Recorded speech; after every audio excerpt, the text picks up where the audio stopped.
Paralyzed by pairwise dice, then attend to this heaven slice of an angel wrapped in skin. Throw dice and woes of life. Love deprived, looking to revive. What's the meaning of life? One subjective paradise. Crystal chandeliers, moments reflected. Often mirrors appear clear, grinning from ear to ear. Craving and raving the grain, rekindle the flame. Closer she draws near. Stay there, remove your underwear, shove it somewhere over there. In paradise, in paradise. We know our purpose. In paradise, in paradise. We know what our worth is. In paradise, we manifest dreams. In paradise, truth is what you conceive. Boom. Yes, it is. The truth is what you can see. Hello, everybody, and welcome to this edition of the Unpopular Hour. I'm your host, Matt Clark. Hope everybody's having a fantastic day. I know that I am. Sorry about last week not being on at the end of the week, but it was my birthday. And so I had a fantastic week and spent all weekend recovering. I used to have a birthday month, and then it turned into a birthday week. And I'm just going to say, I think I'm too old to try to do that. That's what I think, because, I mean, literally, I went to watch the OU game with some friends, and I basically made it a half. And I just told Mark, and I was with my guy, Mark, along with his wife, Maya, and, of course, Robert Mullins, and a bunch of other people. But I just told him, I said, dude, I can't, I got to go home. And at midnight, I drank 2.5 pitchers of water. We were at Cat's Tavern. And by the way, the food was fantastic. Jeff Blythe in the queso was absolutely amazing. Anyway, so I just could not drink because I was out the night before trying to drink the day after my birthday. And I just couldn't. I drank Monday night, Tuesday, Wednesday night, Thursday night. And then Friday I had one beer and then a ranch water. And I was like, I can't drink anymore. I was done. And so Saturday I drank 2.5 pitchers of water, and I was like, I just can't. And so I just said I was done. And I was supposed to go out and I just couldn't. Went home and I was about 3:34, slept till like 1 o'clock in the morning. I was just exhausted. So anyway, I want to thank everybody for the birthday wishes. I want to thank everybody for buying me dinner and buying me drinks and all of that. Had a fantastic time on my birthday last week, and like I said, I'm sorry I missed you guys for for the show, but let me see. Anyway, so I had a great time, enjoyed myself, and I'm having fun. And so once again, thanks to everyone who wished me happy birthday. Like 700 people or something on Facebook. Thank you guys for your birthday wishes. It was great. It was It was well put together for my party. Michael's Grill was great for dinner. Thank you for Jennifer Falkenstein and Mark and Maya for taking me to dinner. Sorry I missed a couple other people. But anyway, had a blast, and now I'm in full fucking recovery mode. Sorry, did I just say that word? Full recovery mode. But anyway, I'm going to tell you this. In the NFL, football is back. NBA basketball is back, so we're going to start out with NFL and college and Big 12, and then after we come back from break, then we're going to talk about the Thunder and all that in NBA basketball. So we're going to start out a little bit. Now tonight, we have a big game tonight between the Bills and the Jets, arguably for first place, which is ironic because the Jets fired their coach the other day.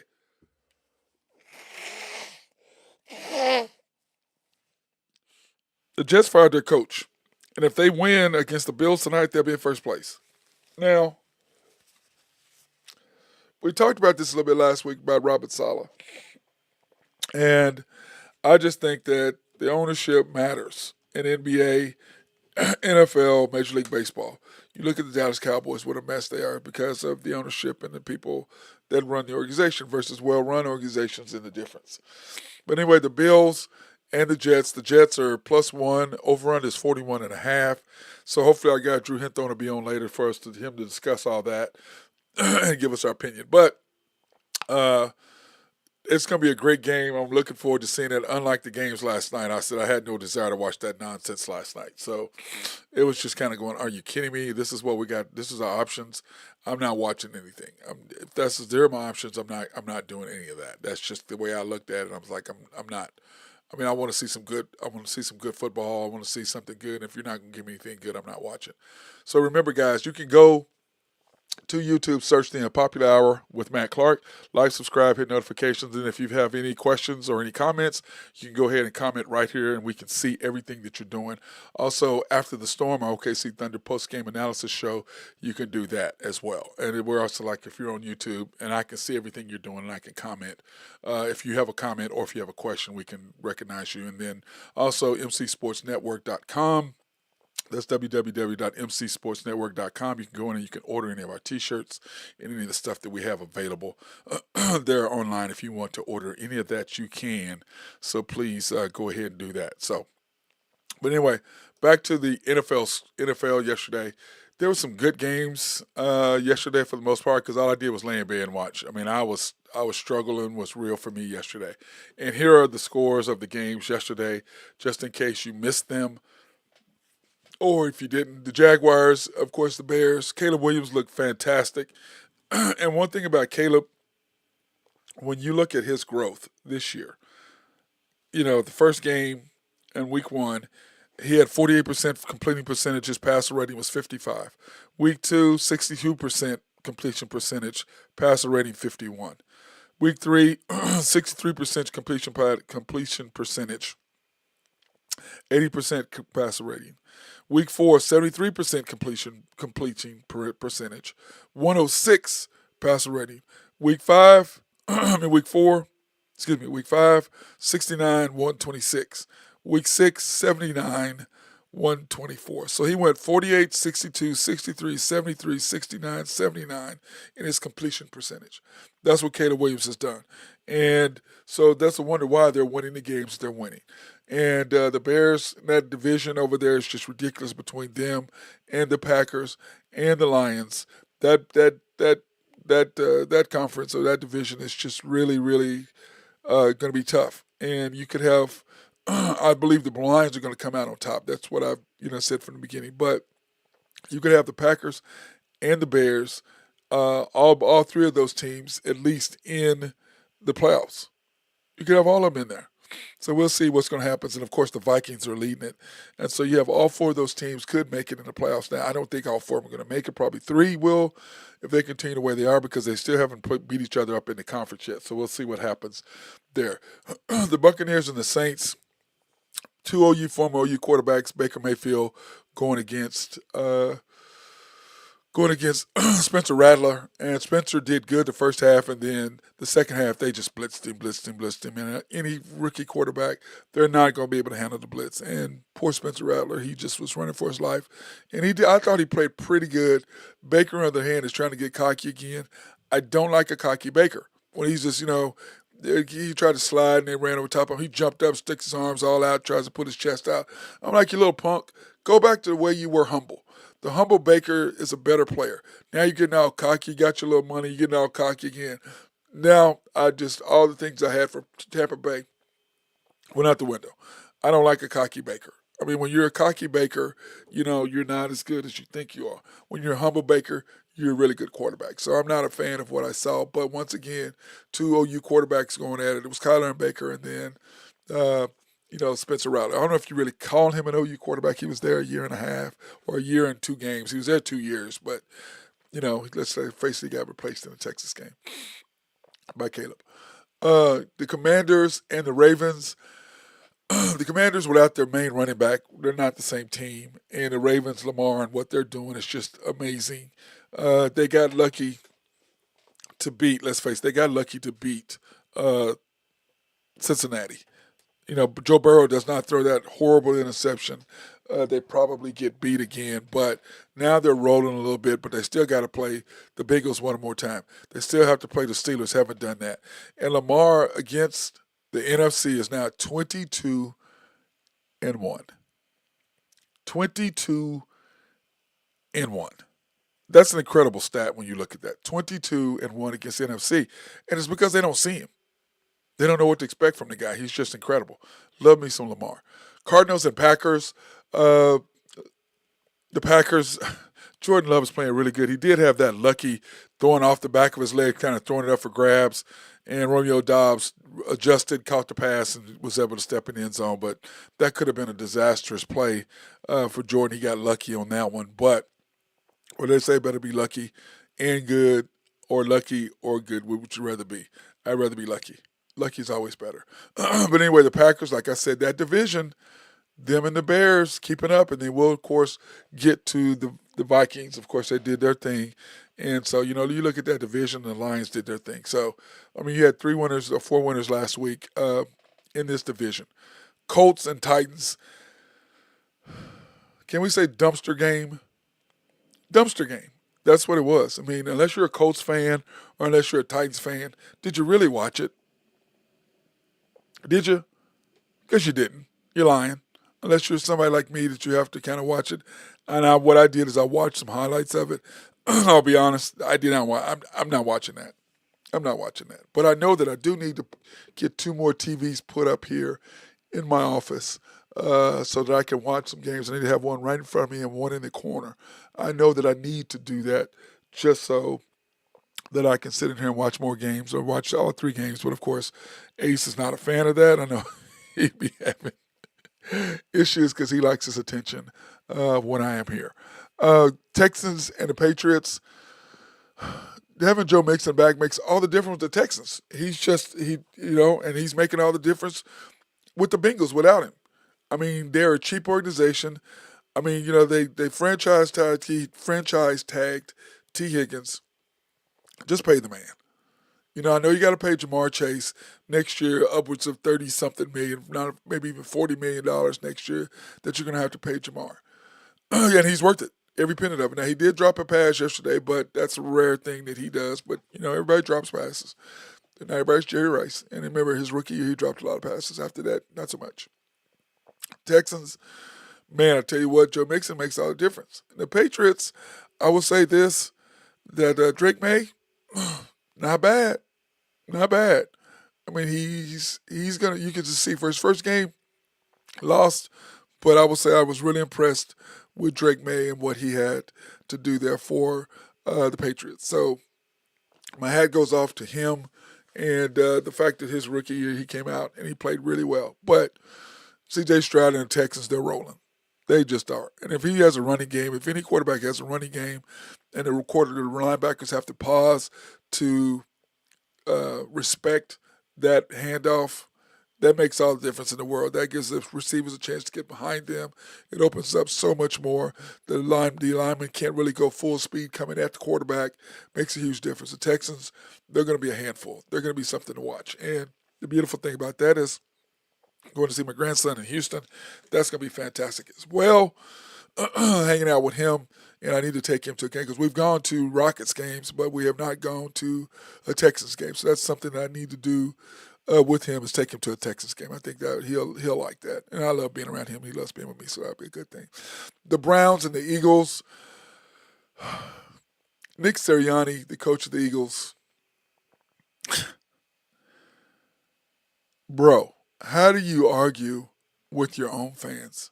You're on the sidelines and you turn around and come back to talk to some fans in your own stadium. Really? Really? I don't know what you guys think about this. Some of you guys in my chat, y'all can say something about it if you want to say something. I don't know what to say about that.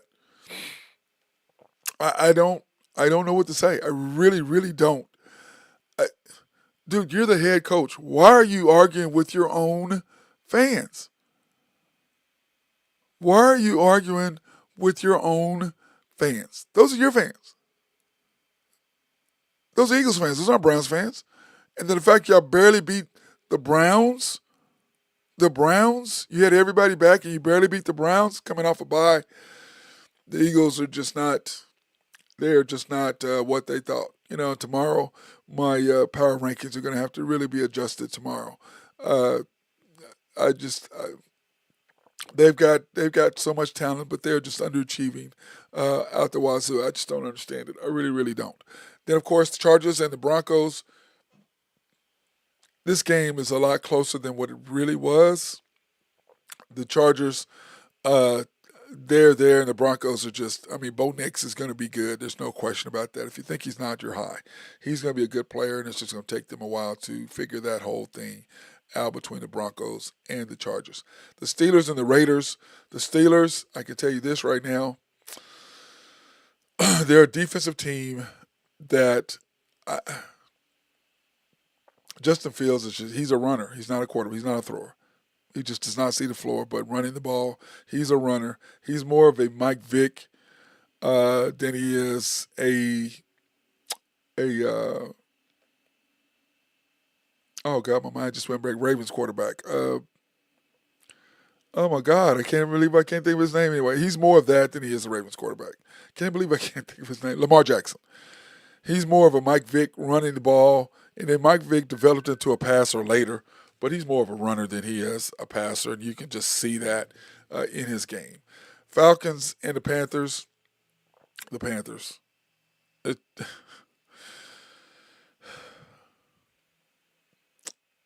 I poor organization. Remember their owner threw beer on some fans last year. That just goes to tell you. That's all you need to know about the Panthers. And the Falcons, of course, just keep winning, and that's all they do. Kirk Cousins is doing his thing, and the Falcons are doing their thing. So now, Drew, Chloe, I hope you're not listening, Drew. I hope Drew was going to come on, but I hope you're not listening. The Cowboys, the Cowboys, 47-9.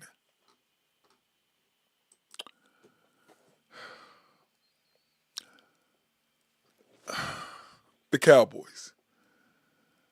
Jerry Jones is 80-year-old GM owner. He cares more about the Cowboys being relevant than the Cowboys winning games. I heard somebody today, this morning, talking about how the Cowboys' chances of winning were to this past couple years when they were 12 when they won 12 games. The Packers were young, trying to develop a quarterback. The Lions were young, trying to get their stuff together. The Vikings were still the Vikings. The 49ers were still the 49ers. But, you got the Eagles were still the Eagles. But you have these other upcoming teams, upstart teams, that you had the advantage over. Because you remember, you choked against the 49ers twice. Then you choked against the Packers. So you've had a chance the last 3 years to do something, and you didn't do it. And now you've got an owner. You paid Dak Prescott 61. I still don't understand how the hell you paid him that. But we don't have a quarterback. No, you don't. But you don't have one with him either. But you drafted him, and Jerry's big on that. And I'm sorry, he's not worth $60 million. Now you can't pay anybody. And like I've said many times, none of them are more worth. You shouldn't pay anybody more money than Mahomes. Joe Burrow is the only quarterback that has a winning record with him against him.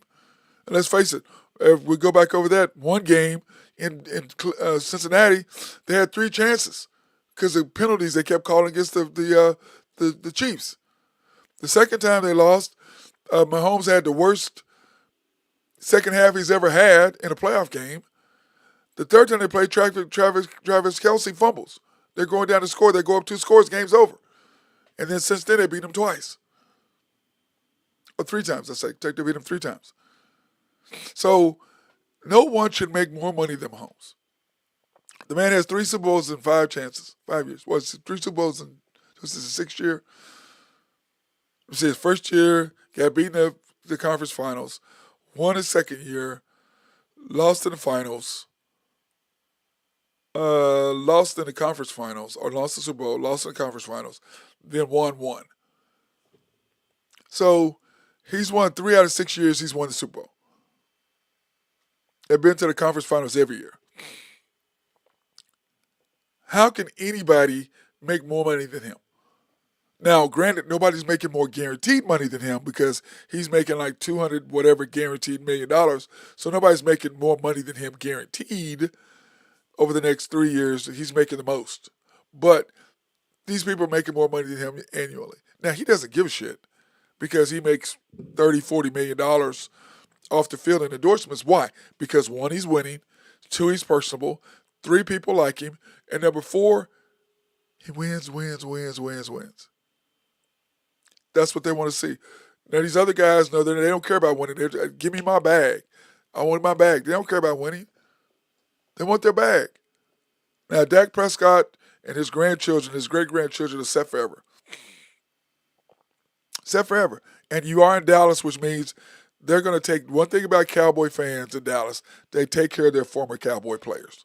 And you look at all the guys. Roger Staubach made millions and millions and millions of dollars. Why? Because they love Roger Staubach. Tony Romo, same thing. Dak Prescott's going to be the same thing. You look at all the former quarterbacks who've been there, they're all very successful once they're done.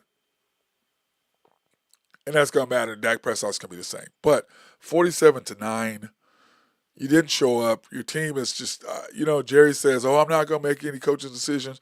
Well, true. Your best coach you got is him. Zimmer, the defensive coach, he's just trying to come out there. He's pretty much done. It's just kind of sad. But sorry about your Cowboys, Drew. Was hoping you're going to come on so you could defend them. But, oh, well, that's you, brother. Sorry that y'all not doing it good. It is what it is. And I am sorry about that. Now, in the Big 12, boy, OSU fortunately had a bye. But Arizona State took care of Utah 27-19. Iowa State, once again, ranked ninth in the country, 28-16 at West Virginia. Great win by them over the Mountaineers. BYU, all they do is roll. They're still rolling, 41-19 over Arizona at home. And then, of course, Kansas State, Colorado, what a game that was, considering Shedeur Sanders, what he did with losing both of his wide receivers. Decent offensive line. But I forget who was on today that I was listening to talking about quarterback. And he goes, the best thing a quarterback can do sometimes is throw the ball away and not take a sack. And I agree with that. But that makes your stats look bad. And I agree with that. Sometimes you just got to throw the ball away. And that is a great idea. You're not picking up a sack. You're not losing yardage. Now, your stats look bad because you didn't have an incompletion. But at the same time, it does help your offensive line not create sacks. And then, of course, Cincinnati and UCF did what they did tonight. UCF lost to Cincinnati. I thought UCF was going to be better this year, but they ended up not being. So here are the current Big 12 standings right now as we speak. BYU is leading 3-0, 6-0 overall. Iowa State is second at 3-0. Texas Tech, how about those Red Raiders, 3-0 at third place in the Big 12. Arizona State 2-1. Kansas State 2-1 because of that great win against Colorado on the road. And their quarterback's pretty good. I kind of like him. Cincinnati 2-1. They've come up. Colorado 2-1. West Virginia 2-1. And then everybody else 1-2. Utah, Arizona, UCF, TCU, Houston. And then who would have thought Oklahoma State? 0-3. Baylor, understandable, 0-3. Kansas, didn't see that one coming. So two of those three bottom teams being 0-3, I did not see coming. And if you're going to be honest with yourself, neither did you. I don't think anybody predicted Oklahoma State would be 0-3 and look as bad as they have in those games. There's no way you can say that you really thought that Oklahoma State would be 0-3. You're taking drugs, and I want some of them. If you would really say that, there's just no way. I mean, it's just I just sit back and look at it. And then when you look at college football and the scores, man, there were some great football games this weekend. It really was. South Carolina and Alabama, oh man, what a game that was. Bama got really, really lucky escaping a 2-point win over South Carolina. Remember, OU has to go play South Carolina, so we're going to see South Carolina has been really tough this year in their games. Texas, 34-3 over OU. Like I said, I left at halftime, but to me, OU gets a huge interception. They missed the field goal. You had a chance to do something, and all the air went right out of the room. And Texas like, okay, y'all don't want us to do it. And then your great linebacker Stutzman, who's not impressed me this year at all, considering what he's done, has not impressed me. Danny Stutzman. I look at him and I'm going, what is? I don't get the big deal because I'm looking at him like you're getting run over by people, and then let's face it, at the end of that half, the fumble in the end zone, you were not running full speed. You just gave up on the play and assumed it was going to be a touchdown. The Texas wide receiver was 15 yards behind you and beat you to the ball in the corner. That's the play. You recover that ball or kick it out of bounds or anything. Texas doesn't score. It's 17-3. You have the ball coming out at halftime. All the difference in the world. All the momentum's on your side. But instead, you got out hustled. And you got out hustled. Now, of course, these OU people are not going to say anything. Oh no, we don't say anything bad about them. Don't need to. You saw what I saw. And that's something that Stutzman, he is a very, very good player. Okay? But I'm going to say this right now. I haven't been impressed with him this year. I was really impressed with him up until this year. Tennessee game and games like that, I'm watching him miss tackle after tackle, watching him get run over. I'm like, yeah, I'm over you is what I thought you were. Penn State and USC, once again, Lincoln Riley, 5-8 in his last 13 games. You had a 20-3 lead and you lost to Penn State at home. And what that tells me is that, one, you've got all this money in NIL, but you can't get people to come out to California. That's what it says to me. You can't recruit. And you would think the easiest place to recruit is Cali. But he's not. He's going to have to work on his recruiters because, I mean, there's no way they should have lost that game to Penn State. Ole Miss, LSU. What a great game. I watched that game. I woke up in time to watch some of that game, and that was a great game. LSU pulled it out. Ole Miss had their opportunities, but, get your heads off to LSU at home. Took care of business there in Baton Rouge. What a game. What a game. And I love great games. Like I said, it was some great games. And, of course, Ohio State and Oregon. Once again, your quarterback, Howard, what are you doing? There's 13 seconds left. You did Dak Prescott. Why are you trying to run that far? Just go down and slide down and call timeout. That's all you have to do. And you had to you're looking at the clock, and you're not knowing, and you slide down when the game. I mean, what are you doing? That's Dak Prescott. You're a veteran quarterback. How do you not know to get down? 2 seconds, boom, slide, timeout. 3 seconds, slide, timeout, pick up some yards, slide, timeout.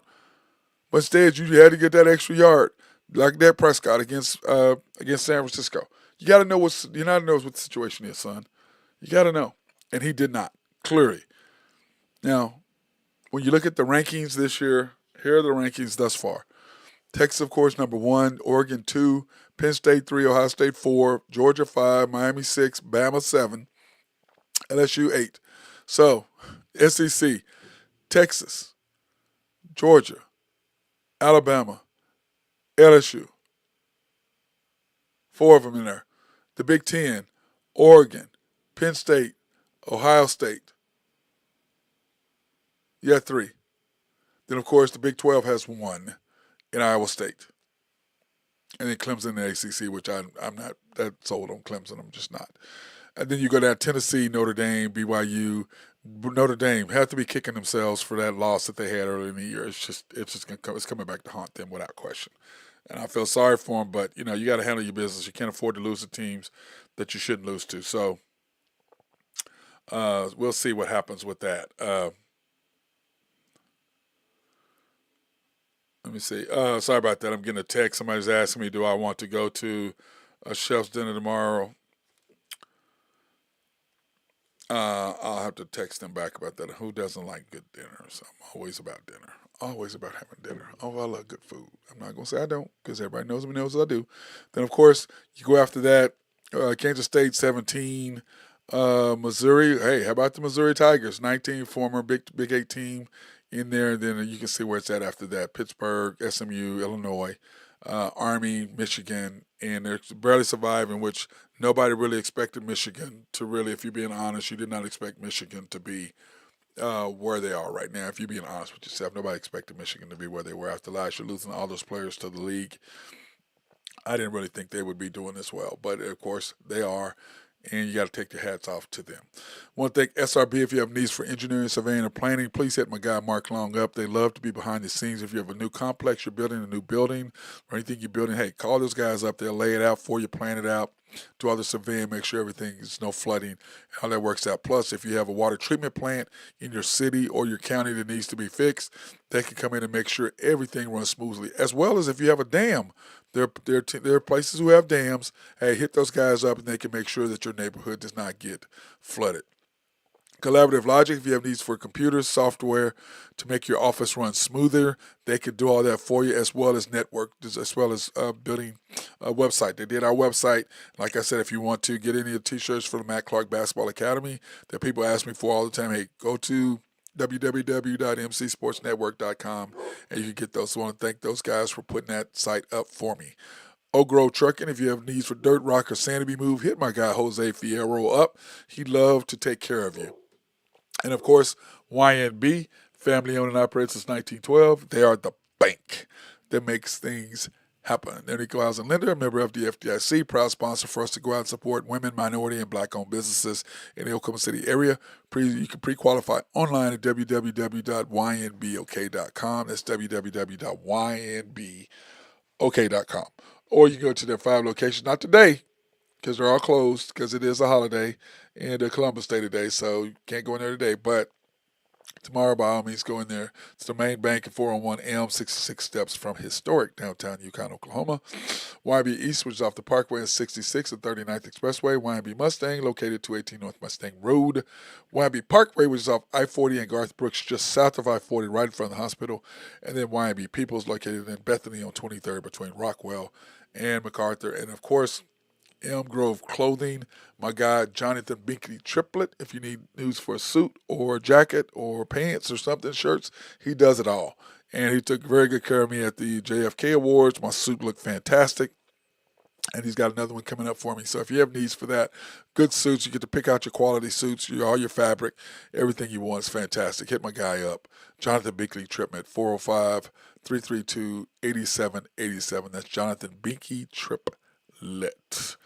Hit my boy up. He'll take care of you and get you all squared away. So, one thing, our sponsors for all the stuff that they're doing for us. Now, most of our favorite season is up. Well, my favorite time of the year is here. And in NBA news, man, I tell you this. T-Wolf guard, former Knicks guard, who has now got traded to the T-Wolves, Dante DiVincenzo, and the Knicks assistant coach, Rick Brunson, who is Jalen Brunson's dad, get into a heated exchange after the game. Now, basically, what happened? Now, Ant-Man and oh my God, my big boy, 32. I can't believe I can't think of his name. He was just there. They traded him. They got into a little. They had fun each other, teasing each other. But these two went at it. Now, DiVincenzo made a comment to Tibbs, with Tom Thibodeau, which is the coach of the Knicks, his former coach. He made a comment to him about being traded. And then, of course, Rick Brunson came in and took up for his coach. Let's call that's what he did. He's the one who stepped in and said something, and they kind of went at it. Of course, Jalen Brunson steps in because Jalen and Dante are friends. He's like, hey, man, come on now. You need to chill out. And then you can see once he says something else about his dad, and then Jalen's like, okay, man, whatever. You talk about talking to my dad like that. We can't, I'm trying to get cool you off, but if you're going to, run your mouth at my dad, I'm out. Because then, you and I are going to have to get into it. So, he's a little salty about getting traded. I mean, let's face it. Remember, he was at the Warriors. Then he goes to the Knicks and helped the Knicks get to where they were. And I think he's going to be a nice addition to the T-Wolves and what they had to do with him. And so, T-Wolves made an adjustment. They needed to change up their lineup. So the Knicks, I think everybody did good in this deal, but I think the Knicks are a better team than the T-Wolves. But I don't know if the Knicks in 7 games, how they would look. But we'll see what happens. But anyway, I thought it was kind of funny that, he's chirping. They're going back and forth. And, of course, Ant-Man is chirping. And, I just think it's funny. Because I do miss that. That's part of the game that I do miss, the trash talking. I'm not gonna say I don't, because I do miss that part of the game. I do miss the trash talking. I ain't gonna lie and say I don't. I do miss the trash talking. I seriously do. And then, of course, the Netflix Starting 5 series began October 9th.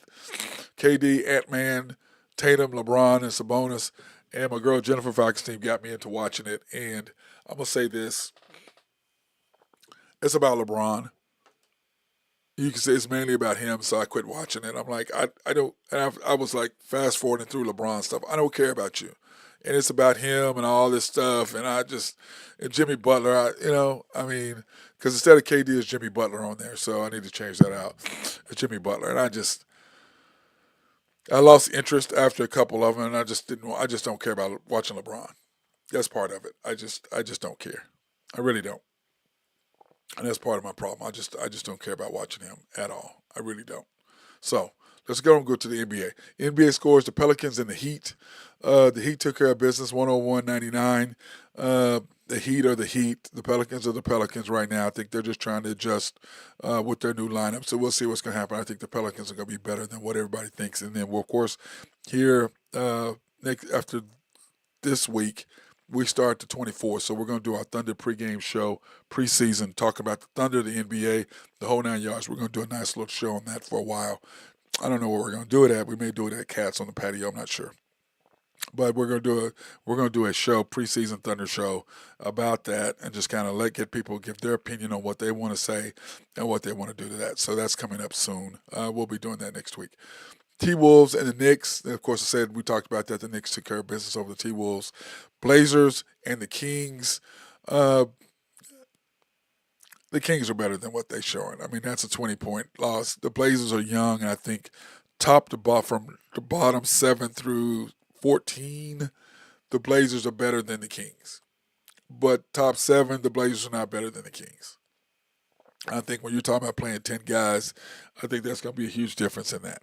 Raptors and the Celtics took care of business. They're just loaded. 115, 111. They're just better than everybody in the East, even though we're going to see, of course, Paul George scored 3 in his first game again for Philadelphia. So we're going to see how that plays out. Warriors, 111-93. I'm not going to talk about it, Randy, the commander. I'm not talking about your boy. So don't even bring it up. Don't text me about it when I'm bringing it up. Then the Suns and the Nuggets. The Suns took care of business over the Nuggets. And watching Westbrook, I mean, I just don't see it. I just don't. That's just me. Of course, we have the playoff games tomorrow for the WNBA and what's going on with them. And so, now to Thunder news. Coach Dagnall says he'll play the starters in the last 2 preseason games. Remember, we play is tomorrow night against the Nuggets, I believe it is. Let me pull that up. I'm pretty sure that's what it was. I looked at it when I was talking to my friend Jennifer earlier. Yeah, we play the Nuggets tomorrow, and then we have a home game Thursday against the Hawks. So we'll see what happens in those games and what happens in that, and we'll see. We'll see what's going on. It's going to be good. But anyway, he'll say he's going to play the starters, and probably a lot of it is, remember, they didn't play. They played Wednesday, but they did not play Thursday against the New Zealand team. So they haven't played in almost a whole week. So he needs to get them in and keep them fresh and keep the starters going. And I do like what I see from our team. The addition of Caruso and Hartenstein has made, or as my guy calls him, iHeart, has made a huge difference to me on what the Thunder look like. The big holes in our team were what? Starters, offensive and defensive rebound, and Hartenstein has clearly fixed that thus far from what we see now. Offensive rebounds and giving up offensive rebounds when he's in the game. So clearly that's made a huge difference. I believe that in the Dallas game, had he been on the free throw line, that ball went up, we would have had the ball at the end of the game, put in SGA's hands, and I believe we'd beat Dallas in Game 6, bringing the game back 7. That's just what I believe. Now those things would not have happened. And then Caruso was just a beast defensively along with Lou Dort. Now, I don't like them together. I think they're the same player. I don't like them together, but they do play them a lot together. And to me, I don't like SGA and Dort playing together. I just don't. I don't like that line. I like Dort playing with J-Dub. I don't like him playing with SGA. I think the chemistry with those two on the same court, mixed with the other guys, I don't like that chemistry. I did like when it was SGA, Caruso, Kaysen, Hartenstein, and Chet. And then even when Chet was on the bench with Wiggins, I do like that lineup a whole lot. Why? Because Sam Presti doesn't like SGA with the ball in his hands dribbling too much. I like it. I think he does well handling the ball, putting all the attention on him. He does a great job of facilitating to open guys in the correct spots for us to be the maximum that we can achieve. I like him with the ball in his hands. I like him dribbling. I like the focus being on him. I like him being able to finish. I like everything about it, even though Sam Presti doesn't want it. And I can say this right now. You can put us as a team player all you want, and what's going to end up happening is J-Dub's going to end up with the ball in his hands, and he's nowhere near SJ. And I know the coaching staff believe that y'all are high. You need a new coaching staff if y'all believe he's better than SGA or he's got more upside. You guys don't. You guys need to stay go to coach college somewhere or stay in the G League. He's not. This guy's two-time first-team All-NBA. In his fifth year, fourth and fifth years, he was first-team All-NBA. J-Dub is not going to be anywhere. He's not going to be all NBA in his first. He might one of these days if no SGA and he's shooting 25, scoring 25 points a game. But then again, he's in the West. So I don't see that, but whatever they see, and we're gonna go back to Westbrook. That's what you're gonna go back to. Now, all you people be happy. Oh, look at it, he's got Westbrook. Ain't gonna win shit, but you're gonna have him playing hard. You ain't gonna win shit. Just like you get rid of SGA, you ain't gonna win shit. It's a fact, and you guys get mad all you want to. And like I said, this is the one case that I hope I'm wrong, and I'm not. And so far about the Thunder, I've been wrong about one thing, and that's shit. Everything I've said about the Thunder have come true. Everything I've talked about has been right on point, 100%, except one thing, and that's Chet. And I was wrong about him. But other than that, everything I've said about the Thunder, what they're doing, you can be mad at me, you can not be mad at me, but everything I've said, everything I've talked about has all been 100%. 100%. And I'm telling you right now exactly what's going to happen if they do this. And it's just sad to me. I just don't. For teams to be able to build two teams with multiple players like the way that you have twice is unheard of, especially in this short a period of time. We've been 16 years, 17 years, something like that, and you've had a chance, or 18 years or whatever it's been, and you've got a chance to build something twice, a big three twice, and once again, the best player of the three you get rid of for the second best player, the third best player. Once again, you do that again because the first game, like I said, when I didn't see SGA and Dort play, and I saw the other guys play, I go, oh, this is what they're doing. They're looking at what this team's going to look like without those two, which is why Dort said what he did, had that picture of SGA with enjoy him. That's why he was talking about enjoy him because they know that they're going to get rid of him. They want J-Dub. That's why they did that team without those two. Set those two the very first game. Here are our new two players, and we're going to sit the All-NBA point guard, All-NBA guard on the bench. This is what you're going to look like. And then what happened? They struggled till J-Dub went on the bench, and they went on a 16-1 run with him on the bench. And once again, they don't do that with SGA off the bench. They don't go on runs. Exact thing opposite happens with him on the bench. But with J-Dub on the bench, you go with a run with him on the bench every time. Game 6, 2 runs with him on the bench. But yet you believe that he is better than SGA. He has more upside. I just don't see it. I'm sorry. I don't see it. I don't understand what the hell they're doing. But once again, it's Oklahoma City. And Oklahoma City and Oklahoma fans are football fans, not basketball fans. Once again. So anyway, that's enough of my deal. But we're gonna get all set up. So I want to thank everybody for watching this edition of the Unpopular Hour with Matt Clark. I got stuff I've got to go get done today. And I got to go get my fat boy taken care of. It's time for him get some stuff done for him. So I need to go do that. Plus, I got to go train kids. So if you guys stay out of trouble today, don't do anything I want to do. Peace out.